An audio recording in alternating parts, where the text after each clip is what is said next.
さあ、それでは大変お待たせいたしました。時間になりましたので、本日のタミヤフェア2015 RA272 エンジンサウンド体験会を始めたいと思います。私、こちらのご案内いたしますタミヤの広報の山本と申します。よろしくお願いします。改めてですけれども、非常に大きな音がしますので、皆さん心の準備を、しておいてください。あと、エンジン後方にいらっしゃる方ですね、煙が出ますので、そちらも、ご注意ください。さあ、それではですね、こちらのまず、ご説明をしますけれども、今回ですね、ホンダ F1 優勝60周年記念、実写展示として、2台のホンダの F1 マシンをホンダさんからお借りいたしました。こちらのマシン、普段は、栃木県のモビリティリゾート茂木にあるホンダコレクションホールというミュージアムに保管展示されている車両です。今回、ホンダ様のご協力によりまして、タミヤフェアでの展示が実現いたしました。このままお借りしまして、改めてお礼申し上げます。そしてさらにですね、その展示するだけじゃなくて、エンジンにかけて、音も聞いていただくというスペシャルイベントが実現しましたので、こちらもありがとうござい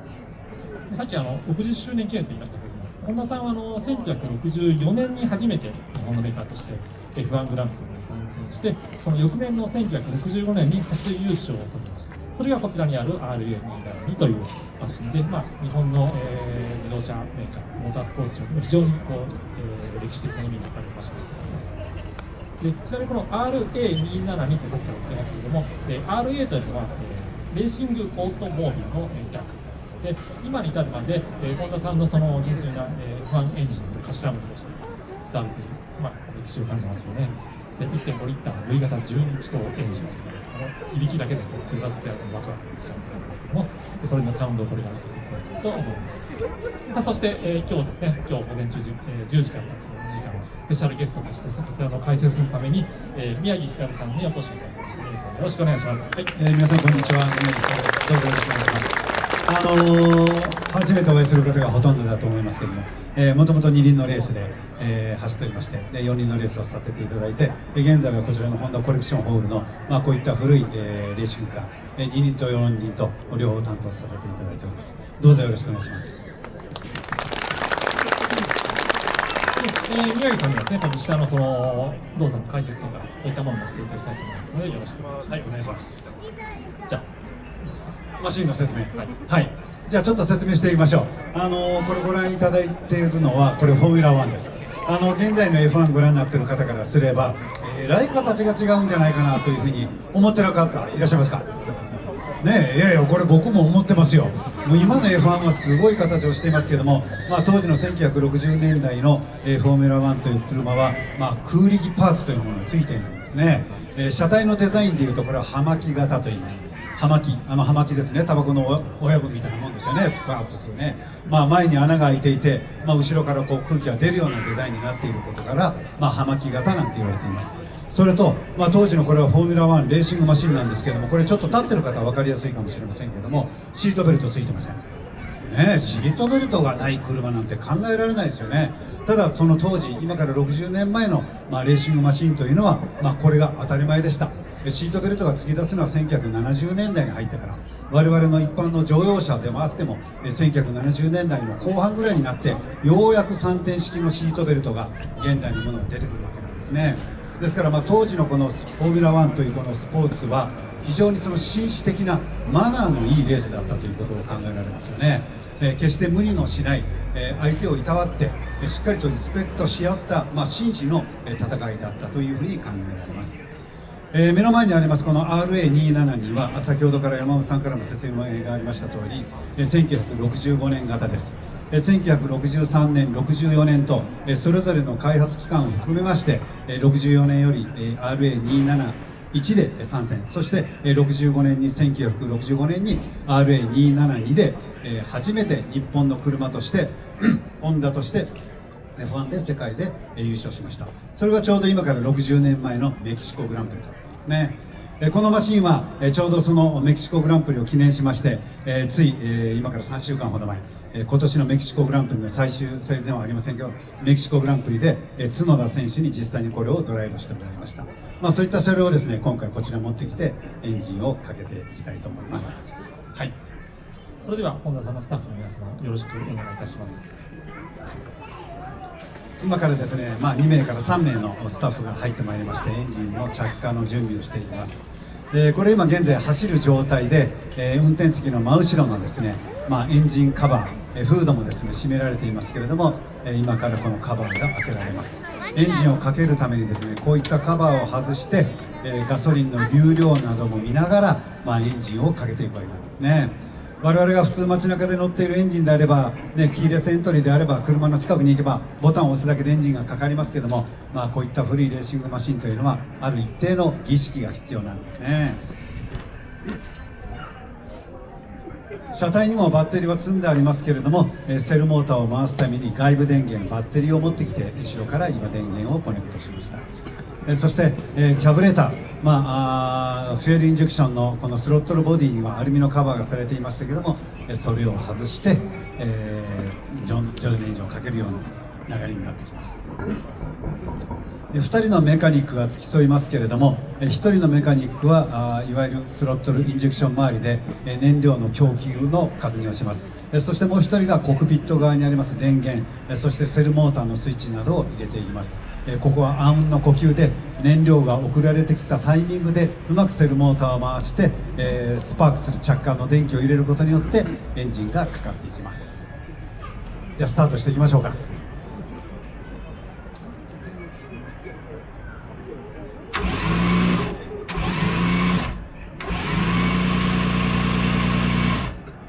まずはこう軽くスターターモーターを回してエンジンをクランキングと言いますけど回すことによってドライ散布、フロントの周りにエンジンオイルが溜まっていますから、それをエンジンの方に送りました。じゃあ次お願いします。今カタカタカタと言ってる間にキャブレーターの方に燃料が動いてまいりました。周りの方は見えてるかもしれません。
気温もありますし、あとは湿度ですね、あと気圧の変化によっても変わってきますか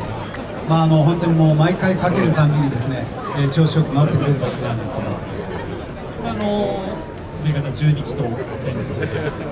1.5リッター、かなり排気量としては自分のエンジンとして大きくはないんですよね。そうですね、これ1965年までは 1500cc が、フォーミュラ1のレギュレーションだったんですね。翌年から1966年から、3リッターになりましたから、その RA273 になっていくわけなんですけども、当時はこのホンダはこの V 型12気筒でしたけども、ライバルメーカーはせいぜい V 型8気筒だったんですね。ですから、ホンダはそこに12気筒という大変その小さなピストンと、そしてバルブ周り、細かいパーツを準備することによって高回転までエンジンが回るエンジンを作るわけなんですね。そうすることによって、1分間のエンジン回転数を上げる、すなわち爆発回数が多いですから運動エネルギーが出るわけですね。すなわち出力が出るイコール最高速が出てくるわけですね。そちらをホンダは狙っていったわけなんですね。ここにはですね、すでに世界グランプリの二輪選手権の世界グランプリで、世界チャンピオンを取っている実績がありましたから、そちらで得たノウハウを存分にこの F1 カーに生かしたという形になります。エンジンはこの横置き搭載なんですね。通常は縦置きといって、クランクシャフトを、進行方向に向かってこう横というか縦に置くんですけども、これは横型に置いたわけなんですね。これは 1500cc のコンパクトなエンジンだからこそ、ホンダの技術だからこそエンジンを小さくすることによって、搭載して、運動性能を上げたという形になっています。回転数が最高で1万4000回転。そうですね、実走行では瞬間的には1万4000まで回りますけど、今何回転ぐらいでしたか？1万1000、はい、最後はふかしてた時で1万1000だと思います。大体エンジン着火して、4、5000回転で暖気をしだしまして、僕らがこれをテストするときには大体6500回転ぐらいで、クラッチをミートしていきます。普通乗用車ですと大体1000回転から2000回転で皆さんのお車街中をクルーズできるはずだと思いますね。6000回転というのは通常の皆さん、私も含めて街乗りの車ではもう回転のリミッターぐらいなんですね。ところがこのレーシュンカーに関しては6000回転からスタート、最高回転数は1万4000回転まで回るという形になりますね。オートバイのエンジンみたいなんですけど、まさに山本さん、その通りなんですよね。ホンダは先に二輪のグランプリでの経験がありましたから、実はこの V 型12気筒なんですけれども、二輪のエンジンとほぼ同じレイアウトを取ったわけなんですね。これが世界中の四輪のライバルメーカーに衝撃を与える形になったわけなんですね。誰もそんな発想はなかった。日本だからこそ、ホンダだからこそ、誰も真似のできないことをやろうということで、100% オリジナルのエンジンを作り、そしてシャーシ、このモノコックですね、この白いボディの部分ですけども、これも日本のホンダの中で作られた純国産 100% のフォーミュラ1が参戦2年目にして優勝したという形になります。そんなマシンを宮城さんは、実際にドライブしたことがあると。これも25年間乗ってます。25年間。25年間。はい。これ運転したことあるけど、世界で多分何人かいるかいないかですね。そうですね、きちっとしたデモンストレーションでちゃんと乗れるのは佐藤拓磨選手と、角田裕樹選手ですね。20年前の F1 ドライバーです、佐藤拓磨選手は。そして、現代の F1 ドライバーである角田君と、この2人がこれから乗っていくことも多いでしょうし、そういうチャンスはありますね。で、ある意味現時点では宮城さんが一番この運転歴が長いと。たまたまですけど、たまですけども、長くさせていただいてます。やっぱりこの運転されていましたけど、素朴な疑問出すと、運転は難しいんですか？細かい部分に非常に精度が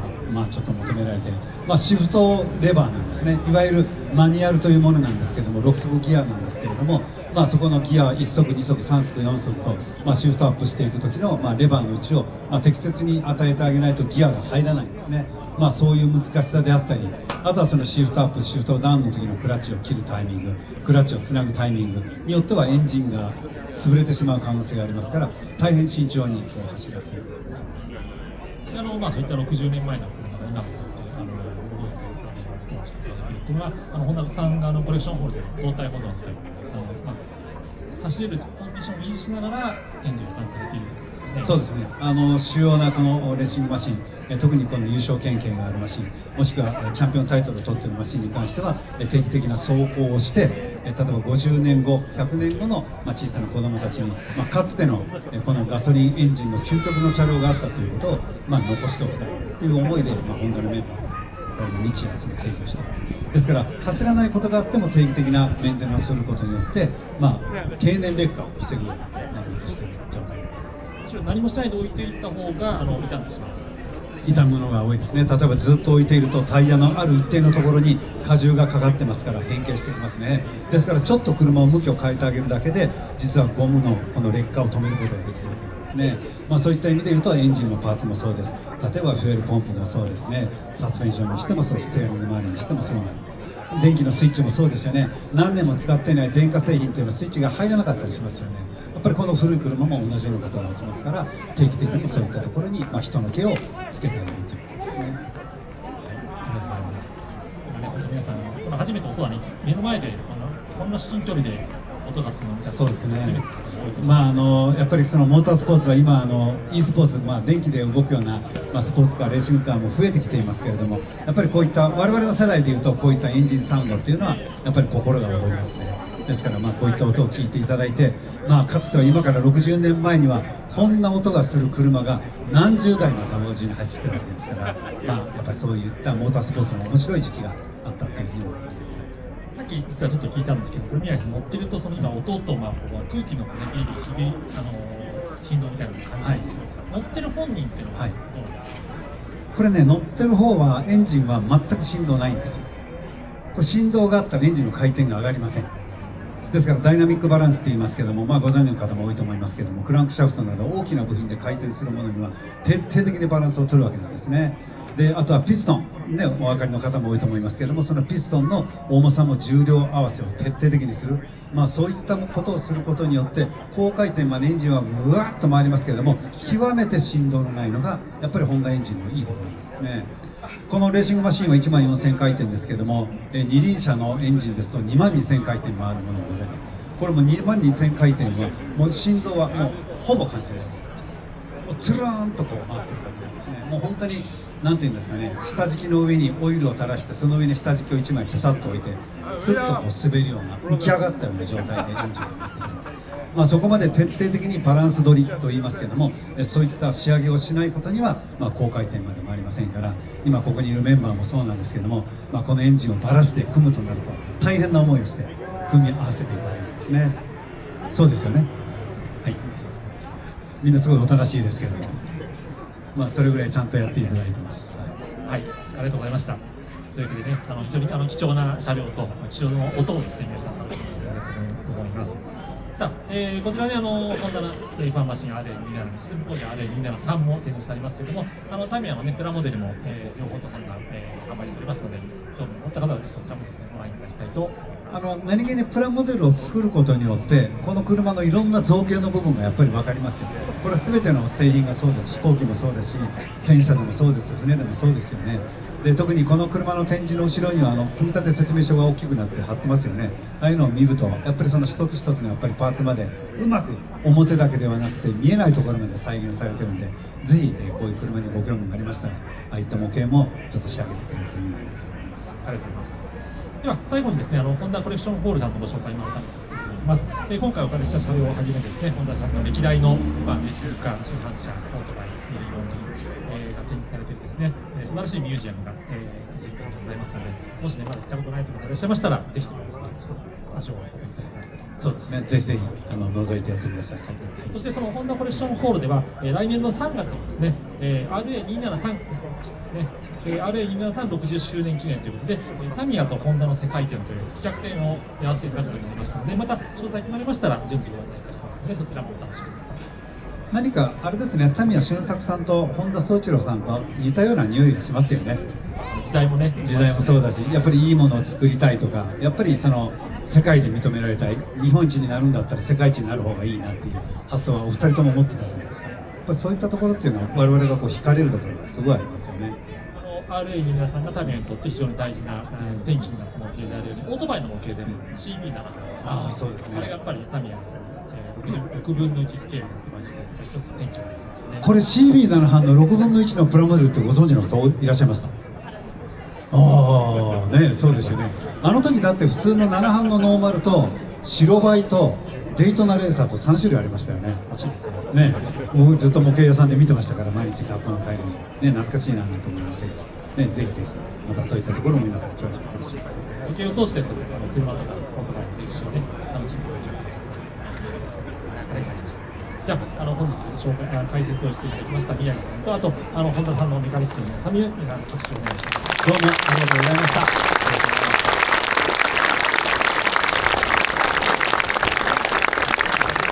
こちらで、今回の神谷県の RA272 エンジンサウンド体験会は、2時のも終了となります。でこの後ですね、こちら、車両メンテナンスをして、また展示の中の方に戻りまして、一応3時からですね、このエンジンサウンド体験会、サタートークと称して、ちょっ